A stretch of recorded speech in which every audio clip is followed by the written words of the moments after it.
إن تنصروا الله ينصركم ويثبت أقدامكم. بسم الله الرحمن الرحيم.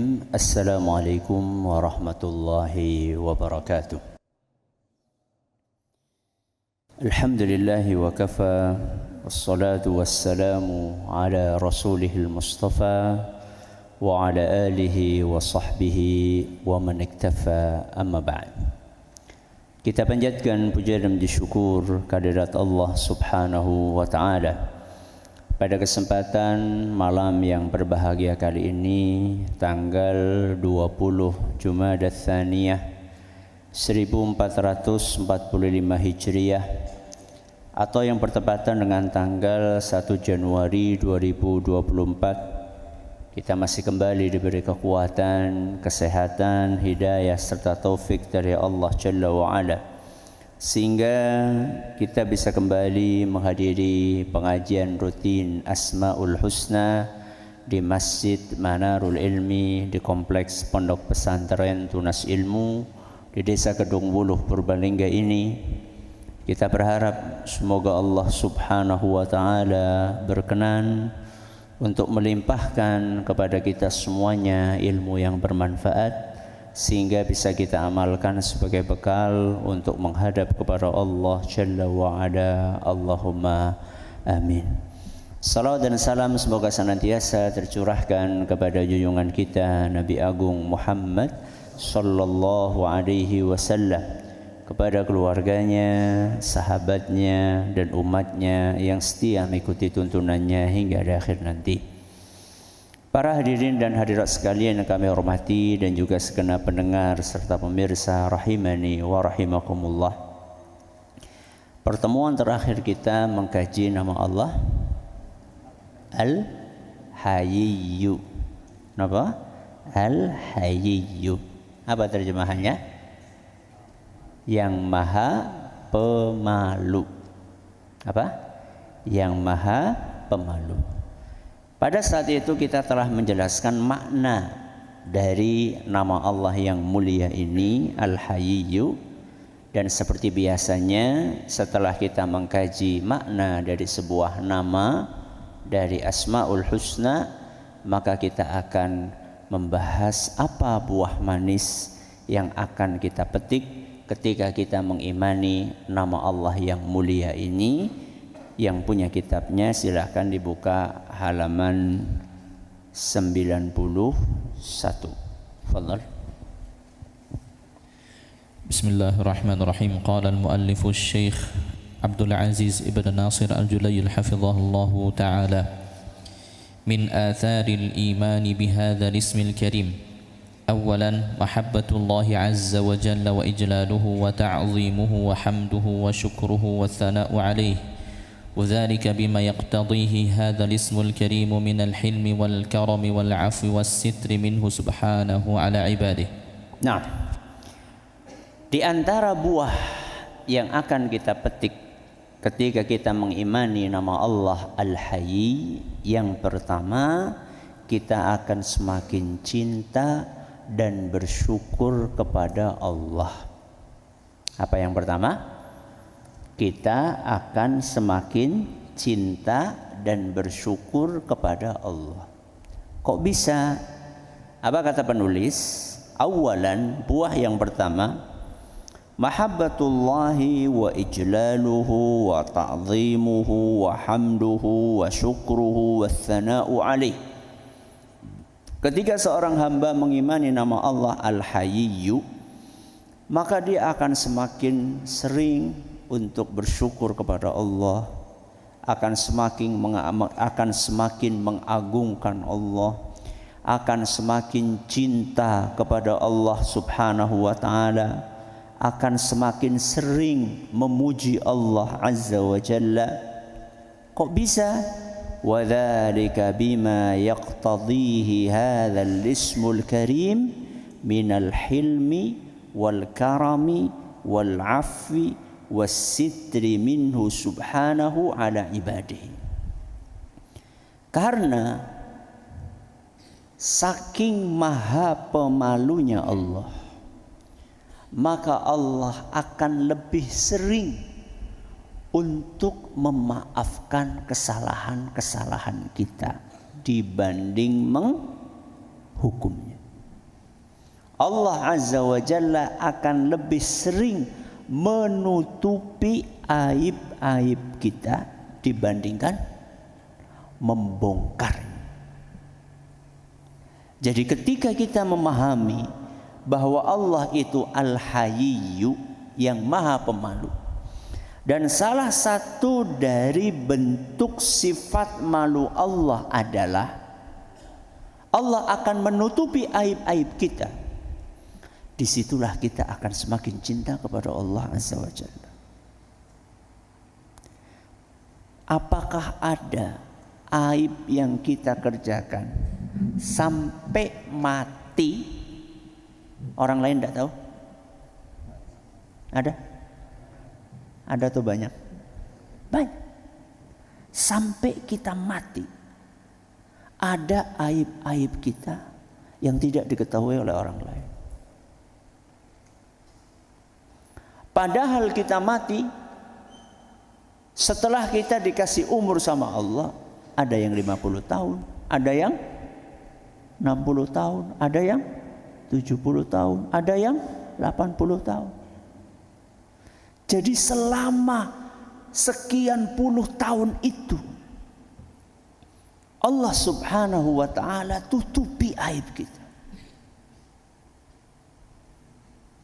Coba bandingkan dengan kita. Saat kita mengetahui aib seseorang, berapa lama kita kuat untuk tidak menceritakan aib itu? Padahal orang itu mungkin orang yang sangat kita sayangi. Padahal mungkin itu adalah teman kita. Bagaimana kalau itu lawan kita? Oh, rasa nunggu sedina.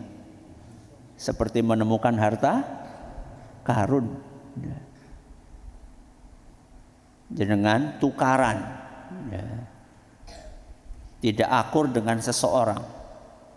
Begitu tidak akur dengan seseorang, aib orang itu akan dibongkar-bongkar. Ya, bahkan kalau perlu memfitnah orang tersebut. Itu kepada musuh, kepada teman, kepada orang yang kita sayangi. Seberapa lama kita tahan untuk menutupi aib dia?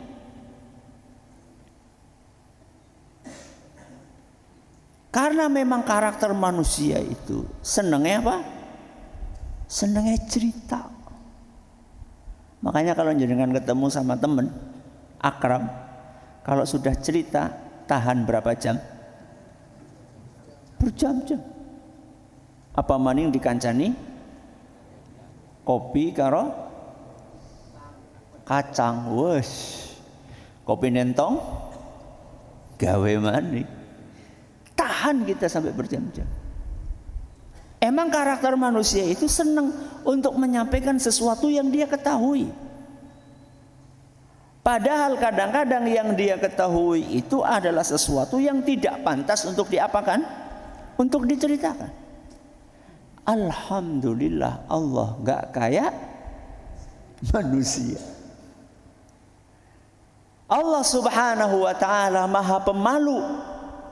Allah Azza wa Jalla malu untuk membongkar aib-aib kita karena Allah Subhanahu wa ta'ala As-Sittir. Masih ingat kemarin apa As-Sittir? Yang Maha menutupi. Kenapa Allah tutupi aib-aib kita? Kenapa Allah rahasiakan aib-aib kita? Masih ingat apa kemarin? Karena Allah ingin memberi kesempatan bagi kita untuk memperbaiki diri. Allah ingin memberikan kesempatan kepada kita untuk bertaubat, untuk beristighfar, untuk memohon ampun kepada Allah Azza wa Jalla. Makanya jangan tertipu. Jangan tertipu dengan tutup dari Allah tersebut, sehingga terus-menerus melakukan kesalahan yang sama dengan alasan lawong liya ora ngerti iki. Enggak. Bukan seperti itu cara kita mensyukuri tutup yang Allah berikan kepada kita. Bukan seperti itu caranya. Caranya adalah dengan berusaha untuk memperbaiki diri, berusaha untuk bertobat kepada Allah sebelum aib-aib itu diketahui oleh orang lain. Ini adalah buah yang pertama. Apa yang pertama? Semakin cinta dan bersyukur kepada Allah Subhanahu wa taala. Lanjut. ثانيا الحياء منه سبحانه والانكسار بين يديه ومقت النفس والاعتراف بتقصيرها حيث ينعم سبحانه على عباده ويحلم عنهم ويسترهم وهم متمادون في معاصيه. Nah, yang kedua, merasa malu kepada Allah. Apa yang kedua? Merasa malu kepada Allah.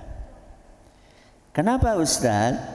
Al-haya'u minhu subhanah wal inkisaru baina yadayhi wa maqtun nafsi wal i'tirafu bi taqsiriha haitsu yun'imu subhanahu ala ibadihi wa yahlumu anhum wa yasturuhum wa hum mutamaduna fi ma'asihi.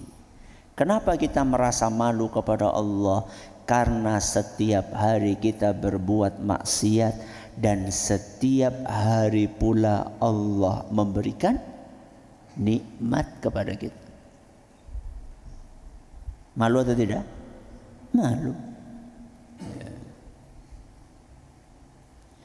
Ketika ada orang bekerja di sebuah perusahaan dan orang ini sering bolos.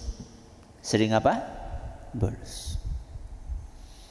Ternyata akhir bulan mendapatkan gaji kurang atau penuh? Hah? Penuh. Malu atau tidak? Enggak. Malah senang. Kalau orang masih punya perasaan, dia malu. Bulan kedua sama, bulan ketiga sama, tahun kedua sama, tahun ketiga sama. Itulah kira-kira gambaran bagaimana banyaknya kesalahan yang kita kerjakan kepada Allah dengan banyaknya nikmat yang Allah berikan kepada kita.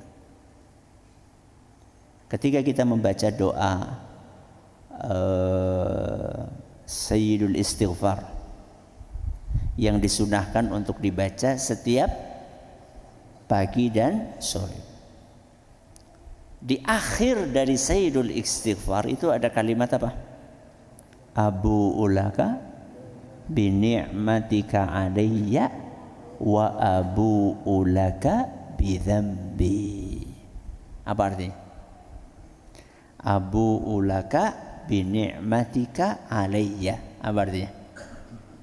Aku mengakui betapa banyak nikmat yang engkau berikan kepadaku. Setelah itu apa? Wa abu ulaka bidzambi. Tapi aku juga mengakui betapa banyak dosa yang aku kerjakan. Seharusnya ketika kita membaca Sayyidul Istighfar ini, kita semakin malu kepada Allah Azza wa Jalla. Kok bisa-bisanya kebaikan Allah Subhanahu wa taala kita balas dengan ketidakpatuhan kita kepada aturan Allah? Dan pernah kita sampaikan di majelis ini, setiap maksiat yang kita kerjakan, maksiat itu kita kerjakan dengan fasilitas nikmat yang Allah berikan. Betul? Betul. Jelalatan pakai apa? Mata. Yang mengasih kita mata dan bisa melihat siapa? Allah. Berarti kita menggunakan karunia yang Allah berikan untuk melanggar aturan Allah.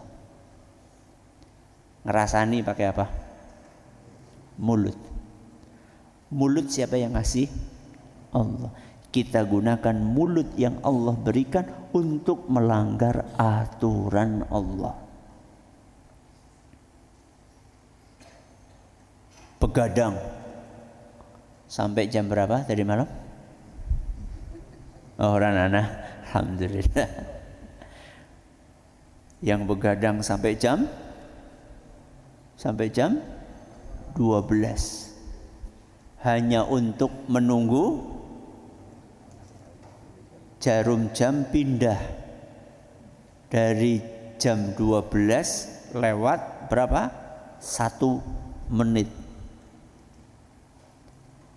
Kita menggunakan waktu itu, waktu tersebut yang ngasih siapa? Allah Subhanahu wa ta'ala. Maka seharusnya ketika setiap hari kita berbuat maksiat dengan kenikmatan yang Allah berikan kepada kita, seharusnya kita merasa malu. Makanya dalam sebuah hadis yang diriwayatkan oleh Imam At-Tirmidzi, dan isnad hadis ini dinilai sahih oleh Imam Al-Hakim, Nabi kita sallallahu alaihi wasallam pernah bersabda, istahyu minallahi haqqal haya. Wahai para sahabatku, malulah kepada Allah secara serius. Malulah kalian kepada Allah dengan sebenar-benarnya malu. Berarti malu beneran, bukan malu bohongan. Faqulna ya Rasulullah inna nastahyi walhamdulillah. Apa respon dari para sahabat? Wahai Rasul, alhamdulillah, kami ini sudah punya sifat malu. Jadi Nabi SAW minta para sahabat untuk malu beneran. Kepada siapa? Kepada Allah. Jawaban dari para sahabat apa? Alhamdulillah, kami sudah punya sifat malu wahai Rasul. Maka Nabi SAW melanjutkan sabdanya, laisa dzak, bukan itu yang aku maksud. Terus apa yang engkau maksud? Walakinnal istihya minallahi haqqal haya. Malu yang beneran kepada Allah adalah antahfadzar ra'sa wa ma wa'a. Engkau menjaga kepalamu beserta dengan isinya. Isinya kepala apa? Apa isinya kepala? Otak, terus mata, terus telinga, terus mulut. Jagalah kepala berikut dengan isinya. Maksudnya apa dijaga? Jangan engkau gunakan untuk hal-hal yang diharamkan sama Allah. Berarti mikir sesuatu yang enggak benar alias ngeres. Kenapa? Ngeres. Mikirin yang enggak. Berarti harusnya mikirin yang iya. Mikirin yang enggak itu berarti enggak punya malu kepada Allah. Entah mikirin yang enggak itu adalah mikirin istri tetangga, atau mikirin sesuatu yang berupa suudzon kepada orang-orang. Melihat ada orang nangis, berdoa apa? Nangis.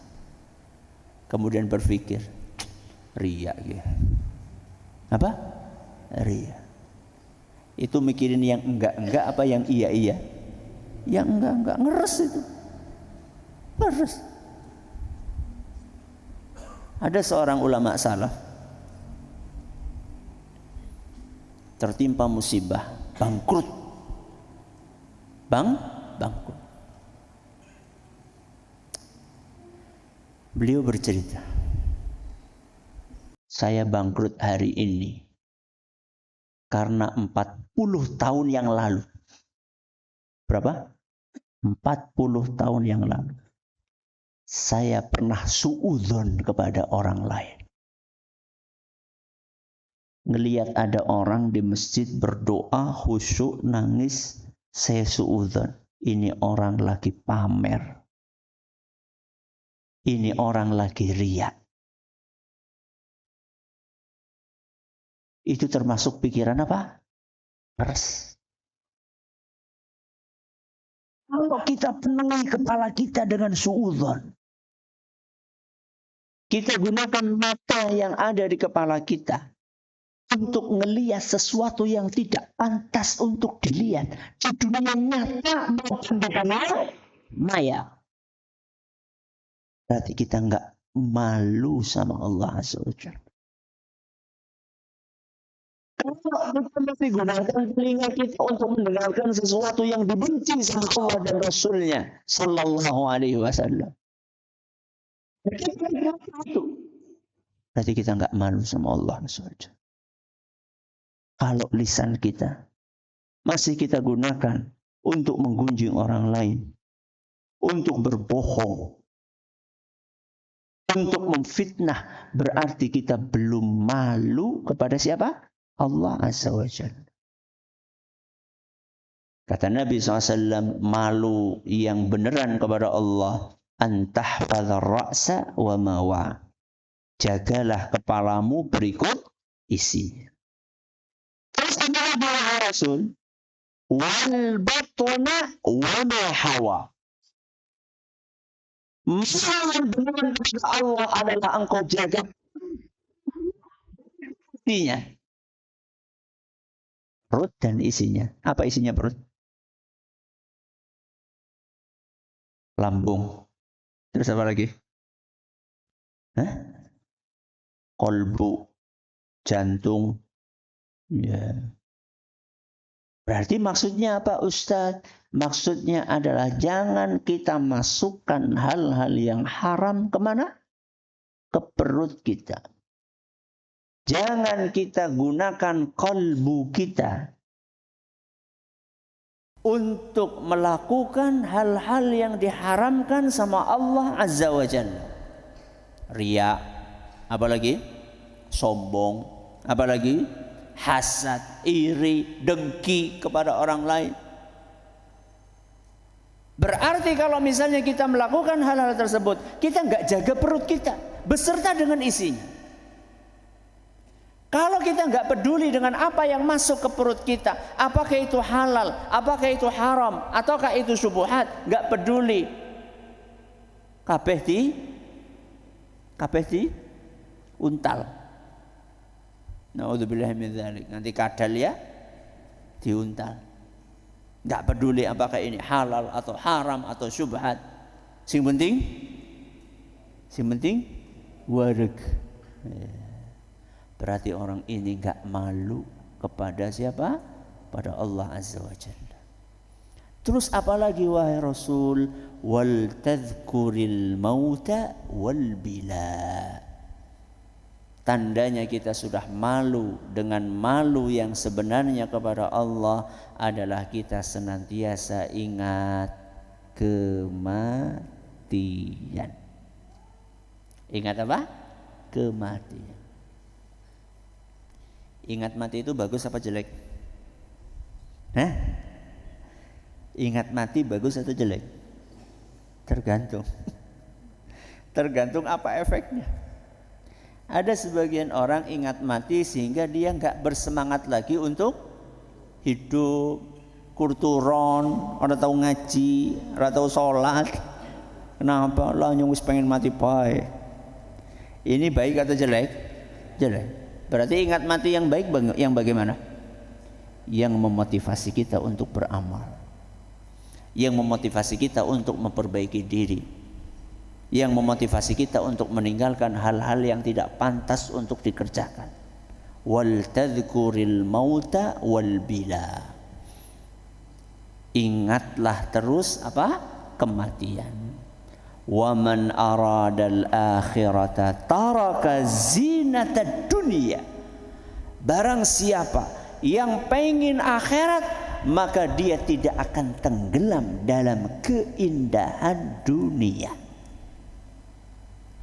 Bukan berarti enggak boleh menikmati dunia, tapi enggak sampai nopo tenggelam. Jadi mangan ya mangan, tapi aja berlebihan. Minum ya minum, tapi jangan berlebihan. Berpakaian ya berpakaian, tapi jangan berlebihan. Menyalurkan syahwat silahkan, yang penting tidak berlebihan. Berlebihan itu maksudnya apa? Maksudnya ya salurkan syahwat itu di tempat yang halal. Itu berarti tidak berlebihan. Siji loro telu apa papat? Hah? Tergantung kemampuan. Tergantung apa? Kemampuan. Dan kemampuan satu orang dengan orang yang lain beda-beda. Ada yang mampunya cuma satu, ada yang mampunya dua, ada yang dua kurang, karepe papat, no problem. Yang penting adil. Yang penting adil. Kemudian apa kata Nabi SAW? Beliau tutup, faman fa'ala dzalika faqad istahya minallahi haqqal haya. Barang siapa yang memenuhi apa yang tadi saya sebutkan, berarti dia telah malu kepada Allah dengan malu yang sebenar-benarnya. Satu, apa?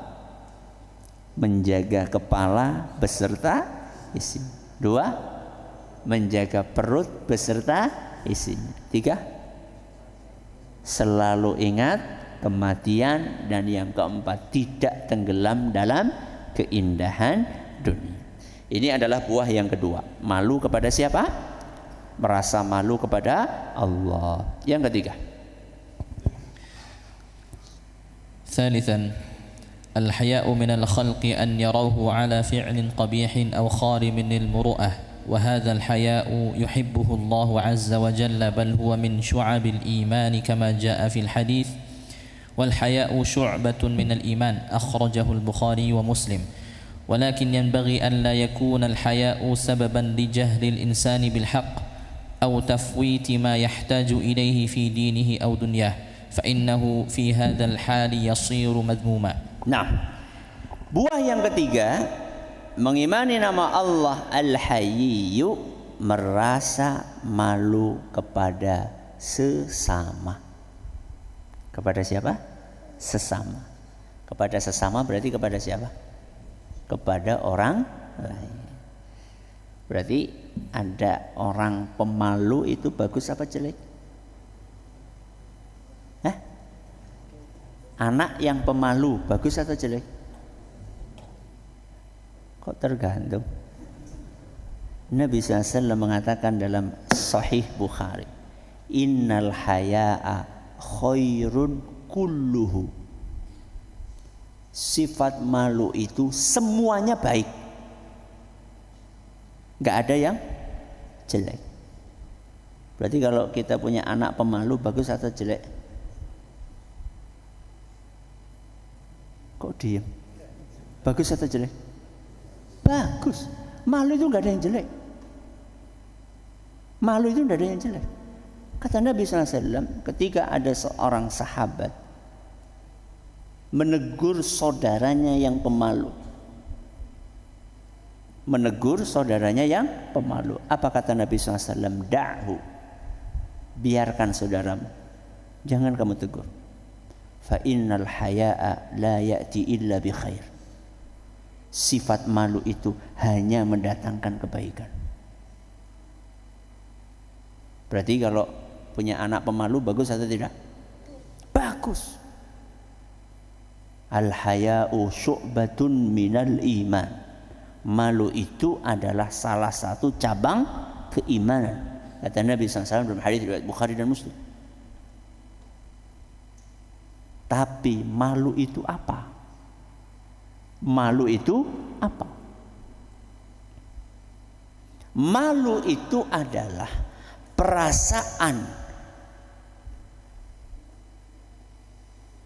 tidak suka ketika diketahui melakukan perbuatan yang buruk. Perasaan apa?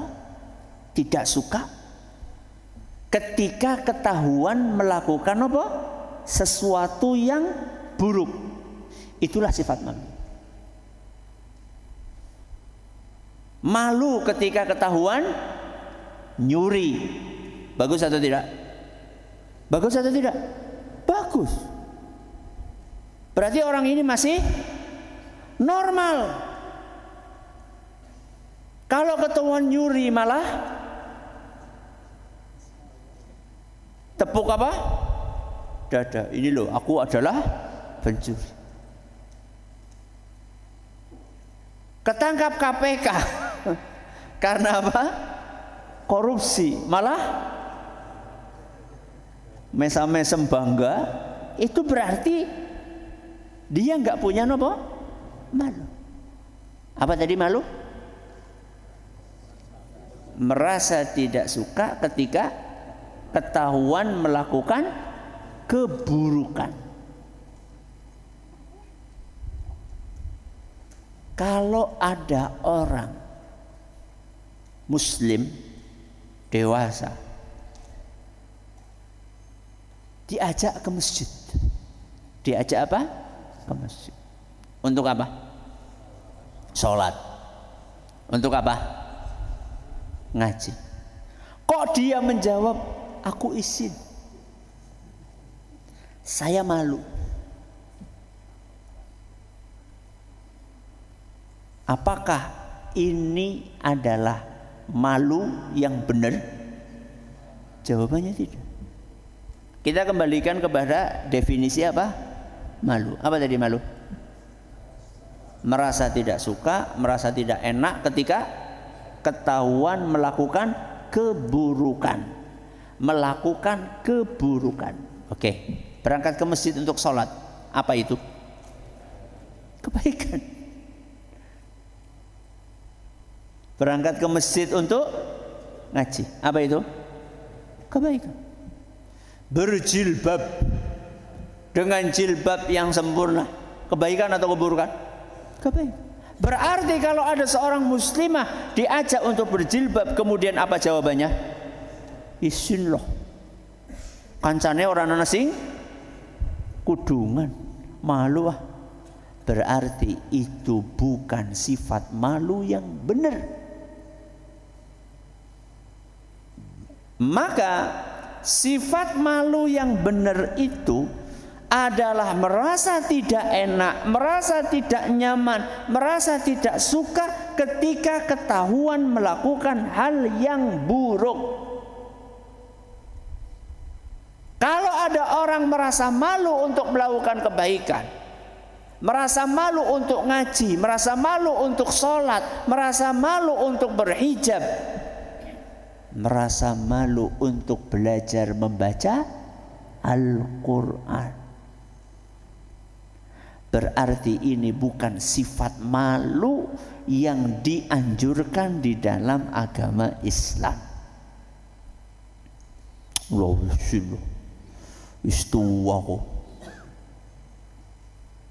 Kok disuruh duduk bareng-bareng sama siapa? Anak-anak kecil mulai sekang Iqra maning, alif fathah, alif kasroh, i, alif domah, u, a, i, u. Izin, wis kaji maning. Loh, ada sebagian orang status hajinya itu membuat dia jadi apa? Gengsi untuk belajar membaca Al-Quran, padahal dia gak bisa baca Quran. Loh, kayak pas buktinya lagi ngumpul-ngumpul ngaji bareng lancar banget. Jebule maca Latin, baca Latin. Ini bukan sifat malu yang dimaksud di dalam hadis Nabi SAW yang tadi kita baca. Malu tidak mendatangkan kecuali kebaikan. Maka seharusnya budaya sifat malu ini harus kita apakan? Harus kita tumbuhkan di dalam hati kita. Malu berangkat kerja telat, bagus atau tidak? Bagus. Malu ngantuk ketika pengajian, itu harus kita hidupkan. Ya. Malu ketika kita menggunakan HP untuk hal-hal yang diharamkan sama Allah Azza wa Jalla. Latihan, tumbuhkan sifat malu itu. Malu tidak mendatangkan kecuali kebaikan. Ya. Sudah, ini yang keberapa ini? Yang ketiga. Yang terakhir, na'am. Rabi'an haya'ul mar'i min nafsih. وهو حياء النفوس الشريفة العزيزة الرفيعة من رضاه لنفسها بالنقص وقناعتها بالدون فيجد نفسه مستحيا من نفسه حتى كأن له نفسين يستحي بإحداهما من الأخرى وهذا من أكمل ما يكون من الحياء فإن العبد إذا استحيا من نفسه فهو بأن يستحي من غيره أجدر. Yang terakhir, yang keempat adalah merasa malu kepada diri sendiri. Merasa malu kepada siapa? Diri sendiri. Kok bisa Ustadz? Iya, karena kita ini adalah makhluk yang diciptakan oleh Allah Azza wa Jalla paling istimewa. Apa dalilnya? Laqad khalaqnal insana fi ahsani taqwim. Sungguh kami telah menciptakan manusia dalam bentuk yang terbaik. Apakah pantas bagi makhluk yang terbaik berperilaku seperti makhluk-makhluk yang diciptakan oleh Allah, tidak sesempurna manusia? Apakah pantas? Malu. Salah satu kesempurnaan manusia adalah manusia dibekali oleh Allah Azza wa Jalla akal. Dengan akal ini kita bisa membedakan mana yang pantas dan mana yang tidak pantas untuk dilakukan, mana yang baik dan mana yang buruk. Apakah pantas bagi seorang manusia yang sudah dilengkapi oleh Allah dengan akal berperilaku seperti makhluk yang tidak punya akal? Apa itu? Apa itu? Hewan. Hewan. Jangan menghinakan diri kita sendiri. Kucing.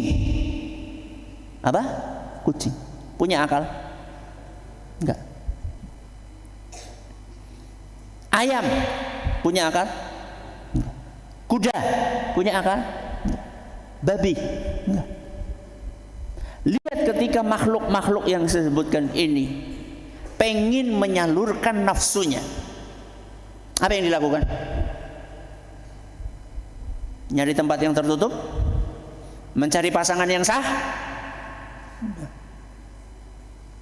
Jago ketemu babon. Nyari kamar dulu. Pergi ke KUA dulu untuk melakukan apa? Akad. Nyari saksi, nyari wali. Apakah kita akan seperti ayam jago dengan babon siapa? Ayam betina.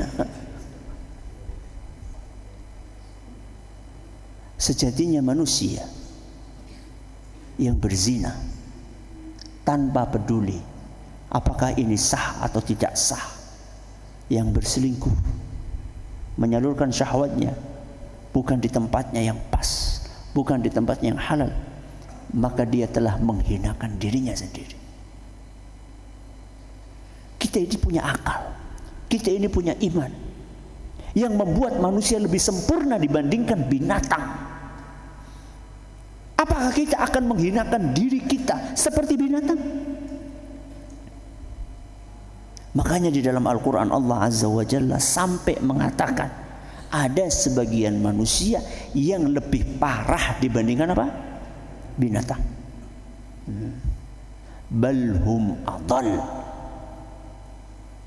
lebih tersesat dibandingkan binatang. Kenapa? Karena ketika binatang melakukan itu, apa kita katakan udah etis? Ya, kucing jantan ketemu apa? Kucing betina. Nggak peduli apakah ditonton oleh puluhan orang atau tidak. Kita katakan tidak etis. Dia nggak punya etika kok. Yang tidak etis itu ketika manusia melakukan hal seperti itu di hadapan orang banyak. Dan di negeri barat, teman-teman kami ketika bercerita, hal yang seperti itu dilakukan di tempat umum itu biasa. Di beberapa negeri barat, di beberapa negeri Eropa, teman-teman kuliah kami ketika di Madinah, sebagian dari sana, mereka bercerita di kursi taman, di alun-alun, mereka melakukan hal-hal seperti itu. Seperti kucing jantan kepada kucing betina, atau seperti jago kepada ayam betina di depan umum itu biasa. Bahkan orang yang mengingatkan dan menegur bisa dipenjara karena mengganggu kenyamanan orang lain.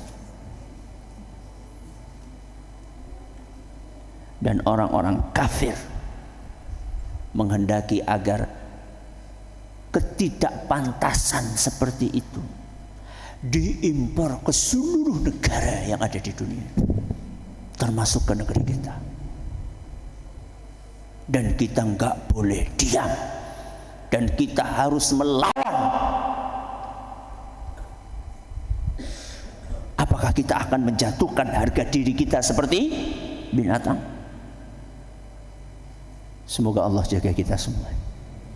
Salah satunya adalah dengan menumbuhkan rasa malu kepada diri sendiri. Ada berapa buah? 4. Apa yang pertama? Semakin cinta dan bersyukur kepada Allah. Yang kedua, merasa malu kepada Allah. Yang ketiga, merasa malu kepada sesama. Yang keempat, merasa malu kepada diri sendiri. Mudah-mudahan apa yang kita pelajari bermanfaat bagi kita semuanya. Kita akhiri dengan doa kafaratul majelis. Subhanakallahumma wa bihamdika asyhadu an la ilaha illa anta astaghfiruka wa atubu ilaik. Assalamualaikum warahmatullahi wabarakatuh.